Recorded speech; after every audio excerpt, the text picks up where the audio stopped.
Coba dibayangkan, anjing pun pandai menghormati para ulama.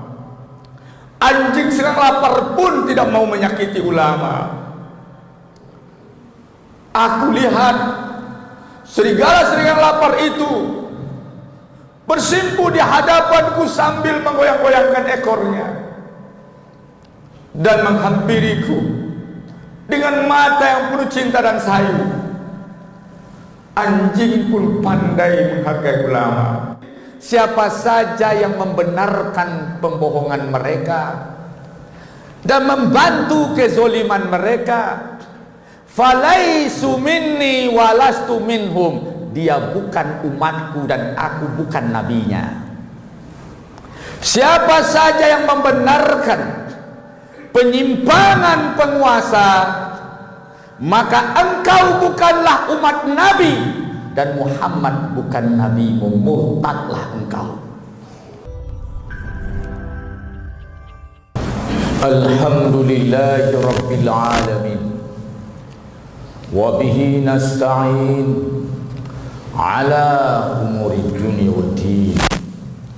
Asyhadu an la ilaha illallah wahdahu la syarika lah, wa nahnu nashhadu anna Muhammadar Rasulullah la nabiyya ba'da. Allahumma salli wa sallim ala rasulikal karim Muhammadin sallallahu alaihi wasallam wa ala alihi wa ala ashabihi wa ala man ittaba'ahu bi ihsan ila yaumiddin. Ibadallah, usikum wa nafsi bittaqwallah, faqad fazal muttaqun. Qala Allah azza wa jalla fil Qur'anil azimil mubin. A'udzu billahi minasy syaithanir rajim. Bismillahirrahmanirrahim. Wa kadzalika ja'alna likulli nabiyyin aduwwan syayatinal insi wal jin yuhi ba'duhum ila ba'd zukhrufal qawli ghurura fazarhum walau syaa rabbuka ma fa'aluhu fazarhum wa ma yaf'alun wa ma yaftarun. Wa kadzalika ja'alna likulli nabiyyin aduwwan syayatinal insi wal jin yuhi ba'duhum ila ba'd zukhrufal qawli ghurura walau syaa rabbuka ma fa'aluhu fazarhum wa ma yaftarun. Sadaqallahul azim. Sidang jemaah Jumat yang dirahmati Allah, khutbah kita pada kesempatan ini adalah mawa'iz, pelajaran min qisasil ulama, tentang kisah-kisah ulama fi sujunil umara, dalam penjara para penguasa.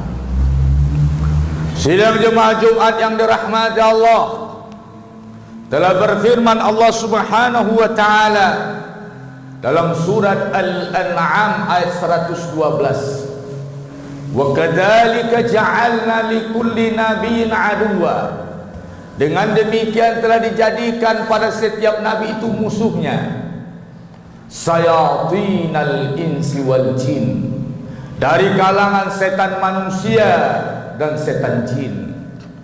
Dari sini sidang jemaah yang dirahmati Allah, kita paham bahwasanya setan itu terbagi dua, yaitu setan manusia dan setan jin. Setan manusia didahulukan pada ayat ini permusuhan kepada ulama dan agama, didahulukan daripada setan jin, karena ketika bermusuhan dengan agama, dengan ulama, maka setan manusia lebih berbahaya daripada setan jin. Sidang jemaah Jumat yang dirahmati Allah, tidak pernah setan jin menangkap ulama, Tidak pernah setan jin mengurung ulama, menyakiti ulama, mempenjarakan ulama, mengeksekusi ulama. Tidak pernah. Yang ada itu sidang jemaah yang dirahmati Allah, setan manusia yang menembaki para aktivis dan yang lainnya, itu dilakukan oleh setan manusia, tidak pernah dilakukan oleh setan jin. Maka pada ayat ini dahulukan kalimat sayatinal ins, setan manusia, wal jin, dan setan jin, dalam rangka menjelaskan wa kadzalika ja'alna likulli nabiyyin aduwwa. Dengan demikian kami jadikan pada nabi itu musuhnya. Ketika Nabi Muhammad sallallahu alaihi wasallam dimusuhi oleh setan manusia dengan setan jin, karena risalah yang dibawa bukan karena Muhammad bin Abdullah, bukan karena Musa, tetapi karena risalah atau ajaran yang dibawa, karena Al-Quran, karena sunnah, karena ajaran Allah subhanahu wa ta'ala. Ketika para ulama membawa risalah Islam, ketika ulama bicara tentang Al-Quran, ketika ulama bicara tentang sunnah, maka ketika itulah perlawanan itu muncul dari berbagai pihak yang anti terhadap Islam. Sidang jemaah Jumat yang dirahmati Allah, maka dalam sejarahnya setiap ulama-ulama itu dengan berbagai fenomenanya, ketika dia tidak setuju dengan kekuasaan yang melanggar aturan-aturan Allah subhanahu wa ta'ala, maka banyak para ulama dipenjarakan dalam sejarah. Sidang jemaah Jumat yang dirahmati Allah, Imam Ahmad bin Hanbal dipenjarakan karena melihat suatu gerakan kesesatan yang dilakukan oleh penguasa, penyimpangan agama, ajaran-ajaran yang tidak sesuai dengan Al-Quran dan Sunnah, prinsip-prinsip yang melanggar akidah ditolak oleh Imam Ahmad bin Hanbal. Di mana ketika itu sidang jemaah Jumat yang dirahmati Allah, ketika itu kaum Mu'tazilah mendekati Khalifatul Ma'mun, maka ketika itu Mu'tazilah dengan keyakinan Al-Quran adalah makhluk, kekuasaan didekatinya. Aliran sesat ini sidang jemaah yang dirahmati Allah berhasil mempengaruhi khalifah, maka ditetapkanlah Al-Quran itu makhluk. Setiap ulama-ulama yang menentangnya maka berhadapan dengan kekuasaan. Jadi sidang jemaah Jumat yang dirahmati Allah, jika aliran-aliran sesat mendekati penguasa, maka gerakan penguasa akan mengotori agama. Ketika itu sidang jemaah yang dirahmati Allah, dipanggil Imam Ahmad bin Hanbal, dipaksa mengatakan Al-Quran makhluk, maka Imam Ahmad bin Hanbal mengatakan Al-Quranu laisa bimakhlukin walakinnahu kalamullah. Al-Quran itu bukan makhluk, tetapi dia adalah kalamullah. Maka sidang jemaah yang dirahmati Allah, diberi waktu untuk berpikir Imam Ahmad, kemudian dipanggil lagi, ditangkap, akan dipenjarakan. Maka keluarganya berkata dan murid-muridnya, wahai Imam Ahmad, kenapa engkau tidak berdiplomasi saja, berpura-pura saja, akui saja dahulu, nanti engkau dipenjarakan dan disiksa. Kemudian ketika itu apa jawab Imam Ahmad dengan prinsipnya yang harus jadi prinsip yang ada para aktivis, para umat Islam, para ulama. Apa kata beliau? Iza ajabal alimu taqiyatan fal jahilu yajhal famata yatabayyanal haq. Jika seorang alim menjawab persoalan agama dengan pura-pura, menjawab persoalan agama dengan diplomasi sesat, fal jahilu yajhal, orang bodoh akan semakin bodoh. Famata yatabayyanal haq, kapan kebenaran akan terungkap. Maka ketika itu pasang badanlah Imam Ahmad bin Hanbal, ditangkap dan dipenjarakan, disiksa sepanjang waktu, disiksa, dicambuk di hadapan orang ramai. Maka sidang jemaah yang dirahmati Allah, Imam Ahmad bin Hanbal dipenjarakan dan disiksa karena persoalan mempertahankan kebenaran akidah. Ada imam sidang jemaah yang dirahmati Allah, jika seorang ulama tidak sesuai dengan prinsip politik, kebijakan-kebijakan politik yang diambil oleh penguasa, maka ketika itu akan dipenjarakan juga ulama. Tersebutlah kisah Syekh Iz bin Abdissalam. Siapa Syekh Iz bin Abdissalam? Dia adalah bergelar Sultan Ulama. Sultan ulama, dia bermazhab Syafi'i, dia menulis kitab Sajaratul Ma'arif, kitab Qawaidul Kubra, dan dialah ulama nomor satu di zamannya ketika belum terjadi perang Ain Jalut, perang melawan Tartar. Maka ketika itu sidang jemaah yang dirahmati Allah, dia bertugas ketika itu seorang ulama resmi, seorang khatib resmi di masjid negara. Ketika itu bekerja samalah pemerintahan Islam Suriah yaitu khalifah yang ada di situ dengan orang Tartar tentang jual beli senjata, sedangkan Tartar menggunakan senjata itu untuk memerangi umat Islam. Tartar ini sidang jemaah yang dirahmati Allah bekerja sama dengan umat Islam, ketika dengan kerajaan Islam. Apa sikap Syekh Izz bin Abdissalam ketika itu? Naiklah dia ke atas mimbar, dalam khutbahnya beliau berfatwa, siapa saja yang bekerja sama dengan musuh-musuh Islam, yang musuh Islam itu kerjanya berbuat jahat terhadap umat Islam, faqad khana Allah wa rasulah wa khana hasil ummah. Dia telah mengkhianati Allah, mengkhianati Rasul, dan mengkhianati umat ini. Maka sidang jemaah yang dirahmati Allah, gemparlah dunia Islam ketika itu. Penolakan resmi dari Sultan Ulama, ulama yang luar biasa. Ditangkap Syekh Izz bin Abdissalam, dipenjarakan Syekh Izz bin Abdissalam. Ketika itu datanglah kunjungan Tartar, kunjungan antar negara. Ketika itu menjilatlah kerajaan Suriah Islam ini kepada Tartar. Ya Salibiyah, dia mengatakan, ini ada Syekh kami luar biasa, ulama nomor satu dalam dunia Islam. Dia menghalangi, menentang kerjasama kita, dia menentang perjanjian kita, maka aku penjarakan dia demi kalian. Inilah sifat buruk penguasa muslim, lebih mencari pembelaan kaum kufar daripada umatnya.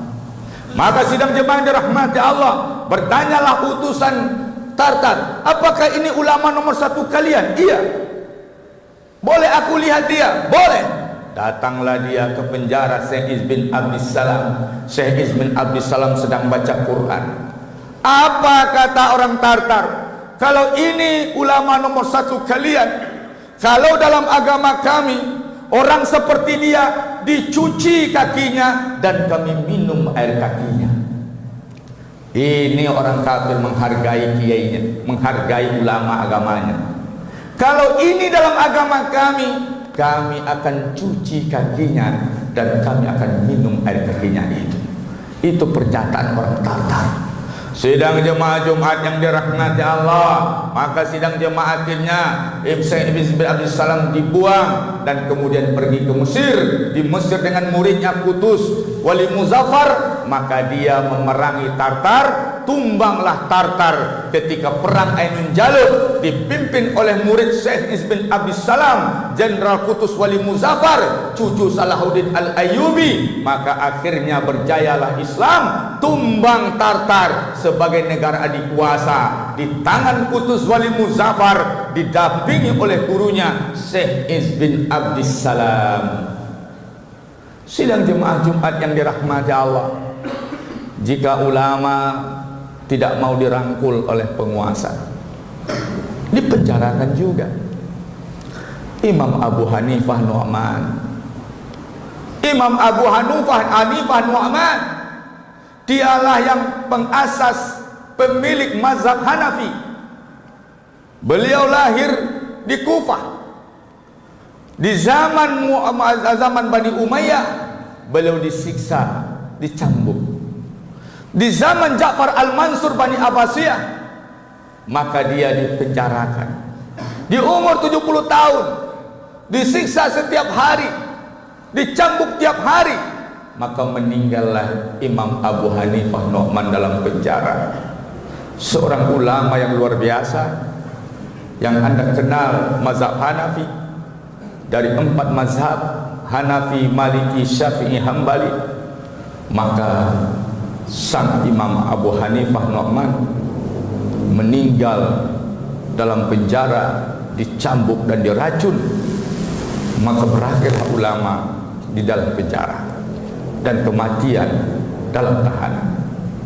Sidang jemaah Jumat yang dirahmati Allah, tahukah Anda ulama wanita di Mesir pada tahun 70-an? Pada tahun 70-an, pesanan dari Eropa, ketika pemerintah Islam bekerja sama dengan negara lain, sering salah satu syaratnya ulama-ulama yang tidak mau menjilat akan dihabisi. Ditangkaplah ulama wanita Zainab Ghazali, dipenjarakan Zainab Ghazali, ditulis dalam kitabnya Ayyamu fi Hayati. Dalam kitabnya Ayyamu fi Hayati, beliau ceritakan, aku ditangkap, dikurung sekian lama di tengah kegelapan. Kemudian aku diseret kepada sebuah ruangan yang sangat terang sekali dengan cahaya, sehingga aku tidak melihat apa yang ada di balik cahaya. Maka saat itu ternyata puluhan dan belasan anjing serigala yang lapar sudah berada di sekitarku. Mereka dengan aumannya, dengan kondisinya yang kelaparan itu, dimatikan lampu yang terang itu, baru aku lihat sang anjing menyerangku. Aku tutup mataku, aku berserah diri kepada Allah. Aku rasakan gigitan demi gigitan, serangan demi serangan. Aku yakin tubuhku sudah robek-robek dan hancur, tapi aku masih sadar aku dalam kehidupan ala qaidil haya. Akhirnya setelah selesai, aku ingin membuka mataku, dan aku yakin tubuhku sudah bermandi darah, dan aku mempersiapkan mentalku untuk menyaksikan tubuhku yang sudah robek-robek. Tetapi ketika aku buka mataku, ternyata tidak satu pun di tubuhku bekas luka, tidak satu pun di tubuhku yang robek. Ternyata anjing-anjing serigala yang lapar itu bersimpuh di hadapanku sambil menggoyang-goyangkan ekornya. Coba dibayangkan, anjing pun pandai menghormati para ulama. Anjing sedang lapar pun tidak mau menyakiti ulama. Aku lihat serigala-serigala lapar itu bersimpuh di hadapanku sambil menggoyang-goyangkan ekornya dan menghampiriku dengan mata yang penuh cinta dan sayu. Anjing pun pandai menghargai ulama. Maka pada tahun 1971 bertukarlah rezim di Mesir. Dibebaskanlah Zainab Ghazali, yang setelah itu setiap saat dia dicambuk, setiap saat dia disiksa. Bahkan ada ulama lain yang tidak pernah dikasih makan, diambillah daging pahanya, digoreng dan dihidangkan untuknya. Al-ulama fi sujunil umara. Jadi untuk jadi seorang ulama yang istiqomah tidak seindah dan semudah yang Anda bayangkan. Qala Rasulullah sallallahu alaihi wasallam, Rasulullah bersabda, al-mautu fi ta'atillah khairun min ma'siyah min al-hayati fil ma'siyah. Mati dalam ketaatan lebih baik daripada Anda hidup dalam maksiat. Rasulullah bersabda, Al-Quran was sultan sataftariqan nuru ma'al kitab. Al-Quran dan kekuasaan suatu saat akan berpisah jalan. Maka ikutilah Al-Quran ketika Al-Quran berpisah jalan dengan kekuasaan. Sidang jemaah yang dirahmati Allah, sangat banyak rangkaian nasib para ulama fi sujunil umara. Qala Rasulullah sallallahu alaihi wasallam, Rasulullah bersabda, yakunu umara, akan datang nanti penguasa setelahku. Iza ata'tumuhum, jika kalian taati mereka, ada khalukum nara, kalian akan dimasukkannya ke dalam neraka. Wa in asaitum, jika engkau engkari kebijakannya, qatalukum, dia akan membunuh kalian. Kata sahabat, ya Rasulullah, tunjukkan cirinya kepadaku, biar aku lemparkan pasir ke wajahnya, aku ludahi wajahnya. Kata Rasulullah, tidak mungkin, justru mereka yang akan melempari dan meludahi wajahmu. Akan datang kekuasaan yang betul-betul mengalahkan kekuatan kebenaran. Namun prinsipnya, tetaplah Anda ma'al kitab, tetap Anda bersama kekuatan. Yang penting berada pada kebenaran. Ketika Imam Ahmad di penjara, penjaga penjara memanggilnya. Berkata Imam Ahmad, ya sahibas sijin, wahai penjaga penjara, kenapa engkau bawa aku ke sini?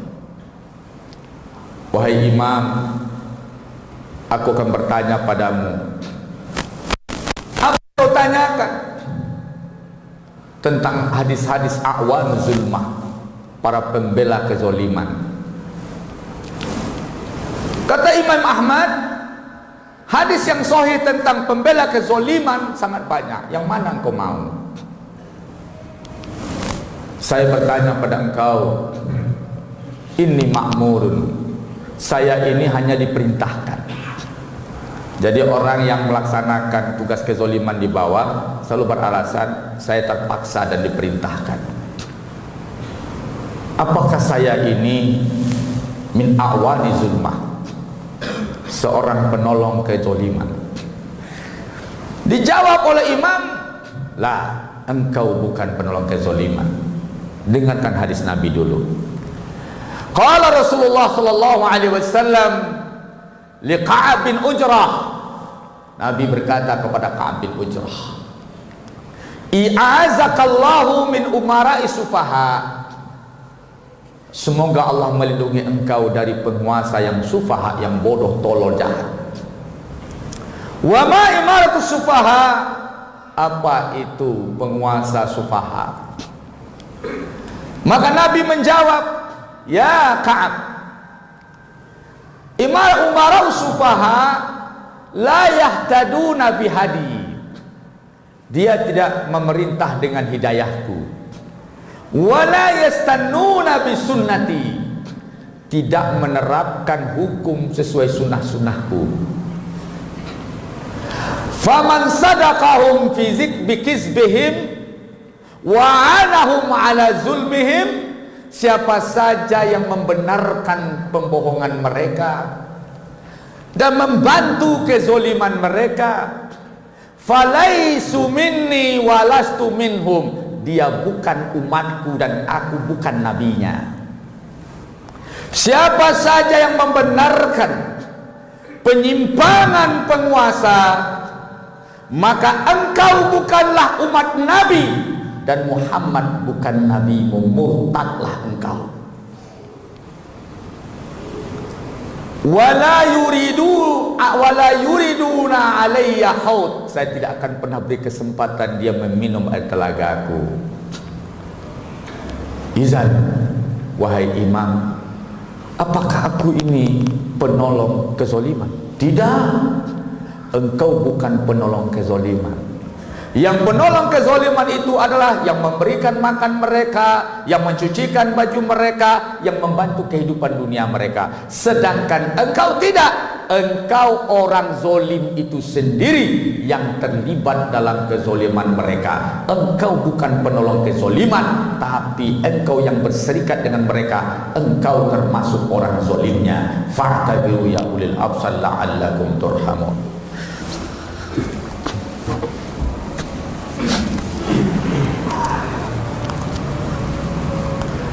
Alhamdulillahirabbil alamin. Asyhadu an la ilaha illallah wahdahu la syarikalah wa nahnu nashhadu anna Muhammad Rasulullah sallallahu alaihi wasallam. Ibadallah, usikum wa nafsi bi taqwallah, faqad fazal muttaqun. Qala Allah azza wa jalla fil Qur'anil azimil mubin, A'udzubillahi minasyaitonirrajim. Bismillahirrahmanirrahim. Yauma taqallaba wujuhum fin nari, ketika wajah mereka diseret dalam neraka. Yaquluna, mereka berkata, ya laitana ata'na Allah wa ata'na Rasulah. Ya Allah, sekiranya dulu kami mentaati Allah, mentaati Engkau ya Allah, dan mentaati Rasul. Wa qalu rabbana, dan mereka berkata, Rabb kami, inna ata'na sadatana wa kubara'ana fa'adalluna sabila. Kami dulu semasa di dunia telah mengikuti pemimpin penguasa-penguasa kami dan tokoh-tokoh kami. Fa'adalluna, mereka menyesatkan kami dan menyesatkan jalan kami. Rabbana, ya Allah, atihim di'afaini minal azab. Ya Allah, berikan untuk mereka azab 2 kali lipat. Wal'anhum la'nan kabira, berikan kutukan kepada mereka, kutukan yang